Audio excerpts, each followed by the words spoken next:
What's up everyone, Nick from Comic Culture here. It's time for Nick at Night, my weekly comic book review show. Let's go over the books I read this week right now. So the way this works is when I introduce a book, I'm going to put the cover of that book on the grading scale here so you can see how they all stack up against each other. So let's get into the big two as we always do, starting over with DC Comics. We have the Unstoppable Doom Patrol issue number 4. Pretty good limited series so far. I like the way that they've been balancing, the Doom Patrol existing in this current DC world. We have a lot of crazy stuff we're coming out of with Lazarus Reign, stuff like that. So how does the Doom Patrol fit in this environment? We have Amanda Waller hiding in the background with Peacemaker. And the exact details of their plan hasn't really been flushed out just yet, but we have Peacemaker going around doing some stuff. And so we have Doom Patrol in here now. This is an interesting issue. If you don't really know a lot of the characters, this is a cool way to be introduced to them, although it's an issue number 4. So it's kind of weirdly placed in a 7-issue series. We essentially have the main Doom Patrol cast sitting down with a therapist, going over some of their past traumas, a little bit of their origin stories, things like that. So you get a little introduction about all the different characters, mostly focusing on this new member to Doom Patrol that they rescued and brought into the clan. And so we get a little taste of everyone and, where they are mentally. So again, it was a great moment to maybe not jump in, but to get reacquainted or to understand these characters a little bit more if you're not really familiar with Doom Patrol, because not a lot of people are, kind of like myself. So an issue like this wasn't necessarily bad. It was just it's really slow. It's kind of, we were going so fast in issues number 2 and 3, things like that. And then issue number 4 comes along and slows everything down, kind of has, again, this backstory thing going on, this backstory theme going on with all the different characters. And so I was expecting a little bit more, honestly, out of issue number 4, but it's not awful. We'll see what issue number 5, 6, and 7 bring. Was there something that was revealed in this issue that we're going to see play out in later issues? Who knows? We're going to see. But Unstoppable Doom Patrol issue number 4, I liked issues 1, 2, and 3 better, but we'll see, what comes out of issue number 4 leading into the rest of the run. Let me know what you guys thought about it, though, down below in the comments. Next DC book we read this week was Superman Lost, issue number 5 from Priest, and I've been liking the series so far. There's a lot of weird things that happen in it and some of the other issues, but overall, I'm having a good time reading this, and it's just like a Superman story that I've never read before. He gets lost, basically. In the very first issue, there was this big threat, kind of like this black hole they were trying to not have take over the world. Superman essentially sacrifices himself and goes into this black hole.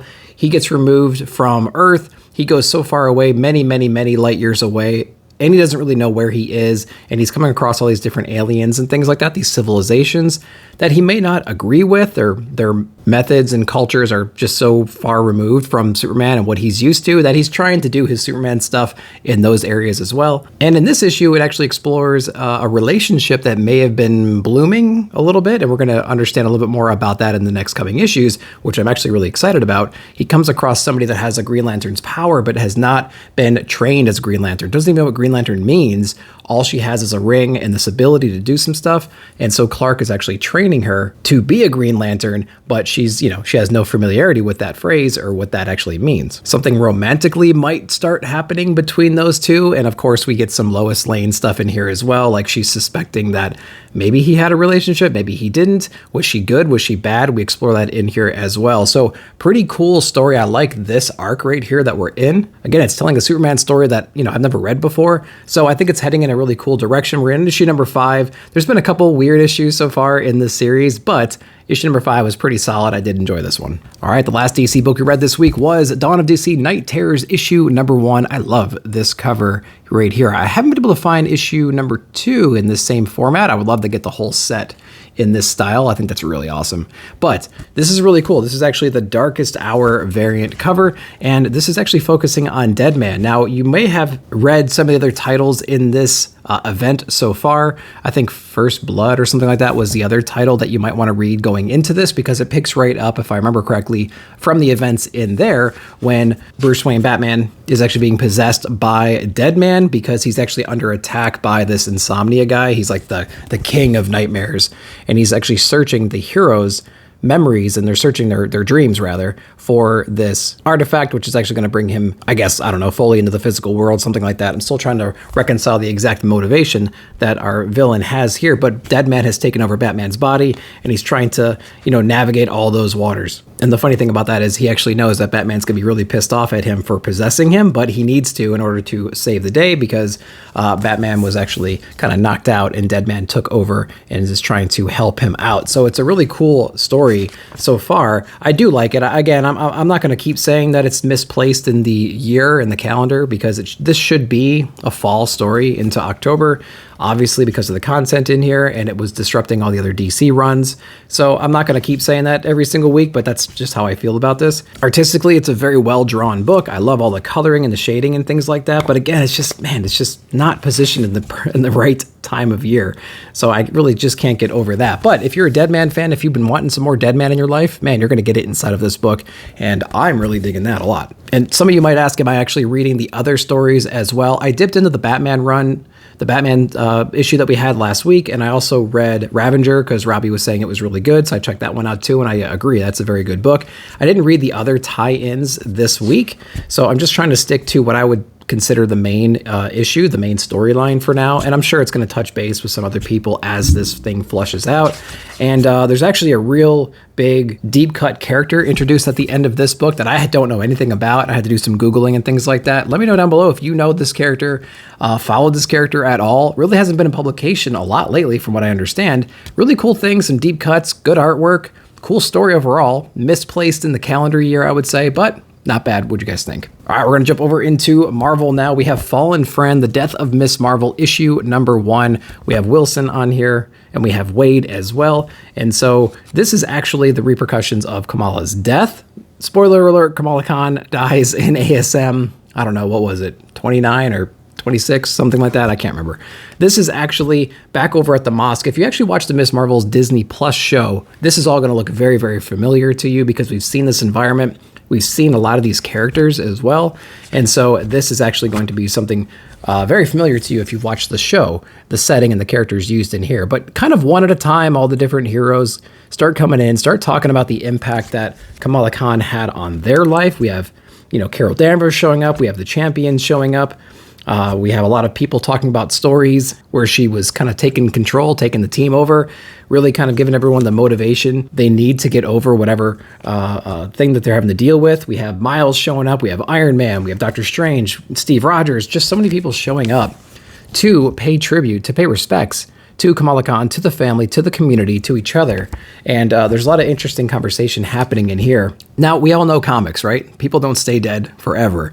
And we've already gotten leaks as of the day of this recording about what's the actual future of Miss Marvel. And of course, that was spoiled for me. So I'm not going to say it on here, but I would imagine by the time you're watching this video, you're going to already be aware of some stuff, the future of Miss Marvel, because she's not going to be staying dead forever.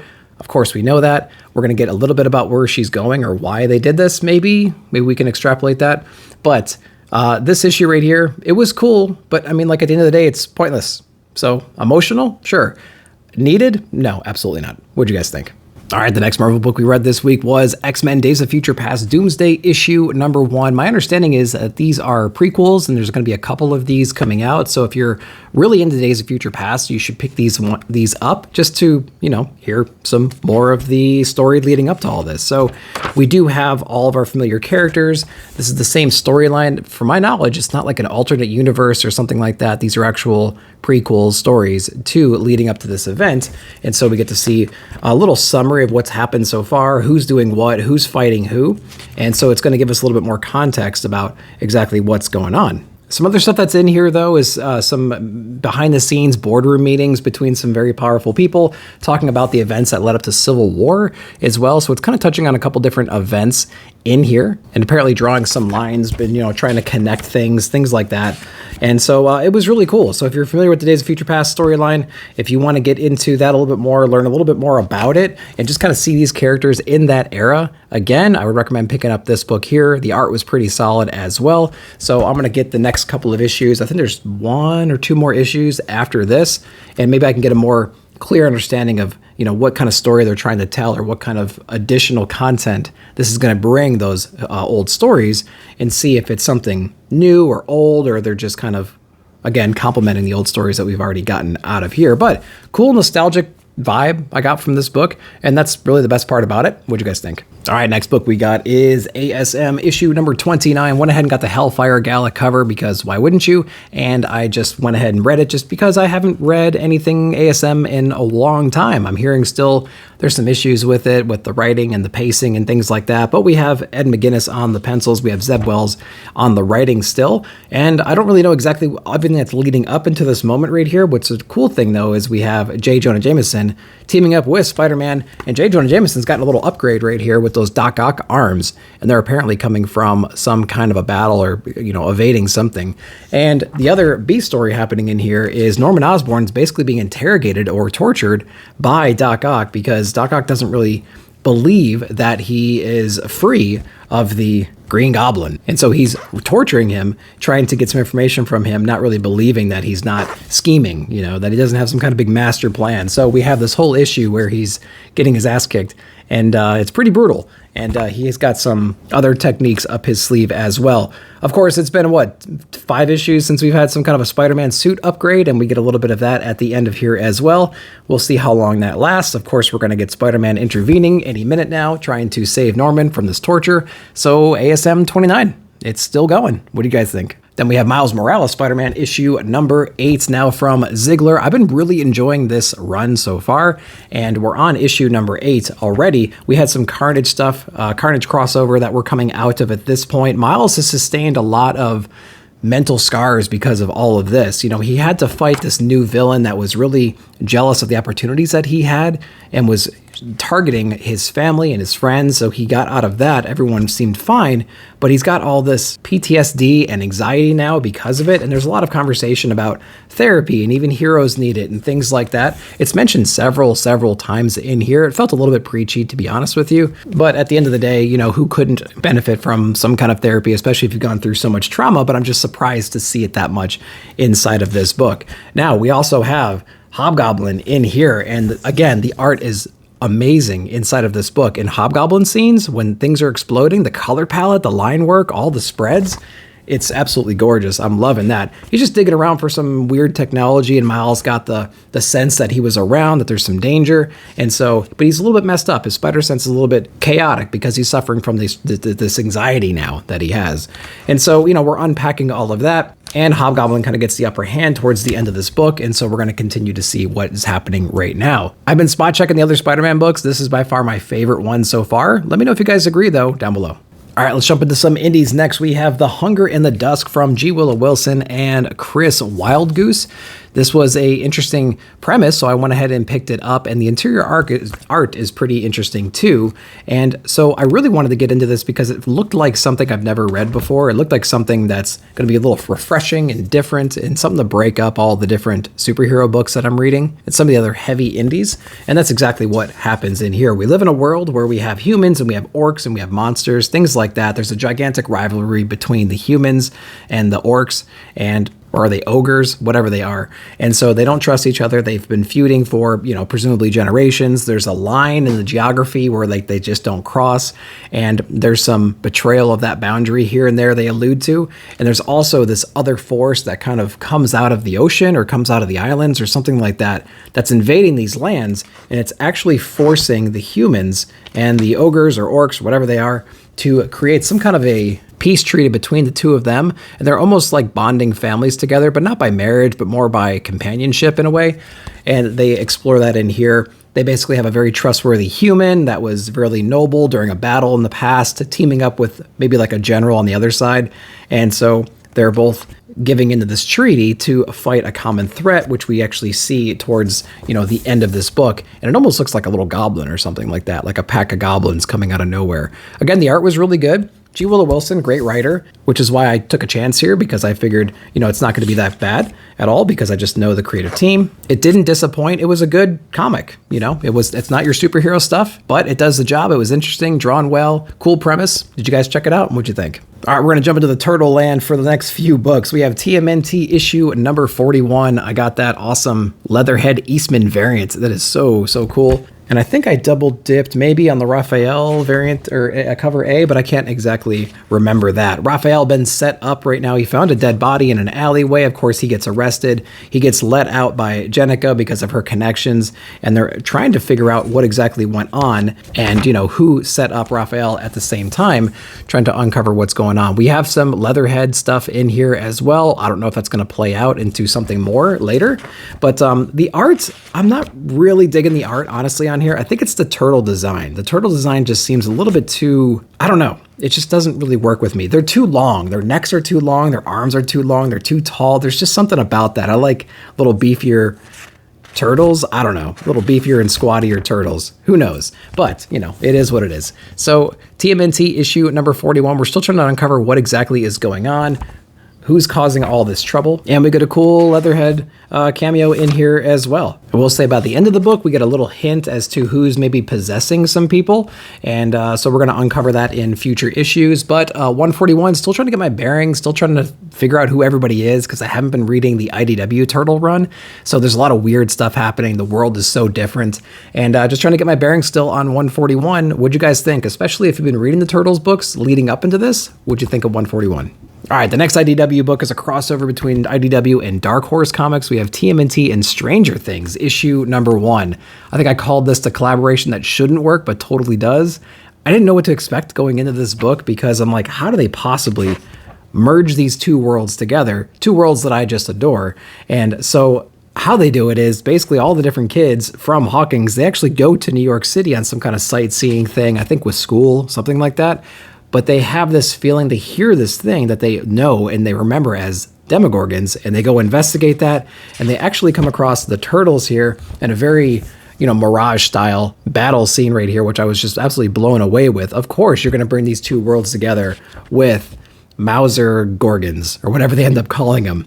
The personalities from each team just blends really well together. You have your smart people, you have your sarcastic people, you have your leaders, things like that. And so it's a natural mixture between these two teams, which I thought was really cool. Of course, like Baxter Stockman, of course, he's going to be in the know. He's going to be aware of who 11 is, the program she came out of. How is he going to draw her attention? How is he going to bring her close to her? We unpack that a little bit in here as well. Of course, you got some Splinter action in here too, and you got about 1 billion covers as well that you're going to be seeing over the next couple of months while this story is playing out. But I'm telling you, I was really hesitant to pick this book up, but I really enjoyed it. It was really cool. Again, two franchises I never thought would collaborate. Here it is, and it wasn't bad. Then we have probably my favorite turtle book of the week. We have TMNT Out of Time Annual issue number 1. This is a future state Raphael coming in to the present day. He was fighting some intergalactic thing. He's actually the last turtle alive in his dimension, whatever it is. So it's kind of the opposite of Last Ronin in a way, where Michelangelo's the last one. It was a cool little switch. I did enjoy that. And it was fun to see this older, even more grumpier, if you can imagine, version of Raphael interacting with these younger turtles. And he has all the memories from these turtles as well. So it's easy for him to validate, who he really is, because he has stories that only the turtles would know. And we go over that in here as well. The really cool thing about this was the art style. I actually enjoyed that a lot. It's very sketchy, and it seems simple, but it's actually really, really effective in these fight scenes, things like that. And the plot really got me too. There's a reason why he's going back in time, and there's a reason why he goes berserk on these turtles, and we explore why that might be in this issue. And I thought it was pretty compelling, and I dug it, and I totally bought it too. So it had a lot of things going for it. The art was very, very strong, and the end of this book had me wanting more. So I couldn't have asked for more from that perspective. How does it tie into the normal TMNT run, if it does at all? I don't know, but I'm hoping there's more to this because I want to buy it. Did you guys read this one, and what'd you guys think? All right, continuing over in the indies, we have Boom Studios' Jenny Frizen's cover on Sirens of the City issue number 1. I just picked it up because it was a frozen cover, and again, I wanted to read it, see what is going on inside this one. Cool black and white with accent colors in here, which makes things really pop whenever there's some kind of weird stuff going on. Sirens of the City. So we basically have the old mythological sirens in here. They can whisper things, they can sing things, and have people do things for them. We have a siren in here who's basically homeless. She got hooked up with some guy. Now she's pregnant, and the guy's kind of a loser. And so she's in this world where magic and sirens and things like that exists. And she's a, very powerful person, and people are interested in her and potentially her unborn child as well. And so we have all these gangs and all this stuff involved here, trying to get her attention, trying to learn more about her. And so we get to see this whole underworld exposed and who all the key players are, who we need to stay away from, things like that. Again, they use color very well in here. It's very spotty, but it's effective and it stands out. And it's interesting. It's like a punk rock book set in like a magical world. So if you're into that kind of stuff with like an 80s vibe to it as well. So it is pretty cool. If you're into black and white comics, if you like monsters, if you like magical stuff, I think you're going to dig this book. So maybe give it a shot and let me know what you guys thought. Next book from Ahoy Comics, we have Second Coming Trinity, issue number 4 from Mark Russell. I'm loving this series so far. I have yet to pick up the previous volumes, but I know enough about it to jump into here, and it's all great. After you read this book and you see this cover, he's basically like holding the family car with his, the people who raised him inside of it. And it's like a real cool, inspiring cover, but read the issue. Read the issue and see what happens in here. He was basically orphaned in a way, and we learn why after this incident right here. And it makes sense, and it's tragic, and it's just weird. But he's basically in a work group right now, like sharing his thoughts, sharing his experiences, things like that. He's trying to uncover his past a little bit, like what happened to his parents? Why can't he remember things? Why doesn't he understand key points from his history? Things like that. And so he actually uncovers some of the secrets of his past using some drugs or chemicals that he knows to exist, but he's kept in a safe place just for a rainy day like this. So he uncovers a lot about his past experiences, his past relationships, his family, things like that. And so again, extremely impactful. Lots of gut punches, interesting artwork, things like that. Of course, you have Jesus in here too, just doing Jesus things. He's a really cool, unique character in here, and there's a lot of parallels between them, but they're very different characters as well. The Superman character and Jesus. The artwork is simple, but it just kind of punches you in the gut whenever it needs to make its point. And so I'm just digging this run. I'm digging this whole series. I can't wait to get some of the earlier stuff as well. Second Coming Trinity, very, very cool book. Check it out. Jeff Lemire's Fishflies, issue number 1, kind of square bound and probably twice as large as your standard comic,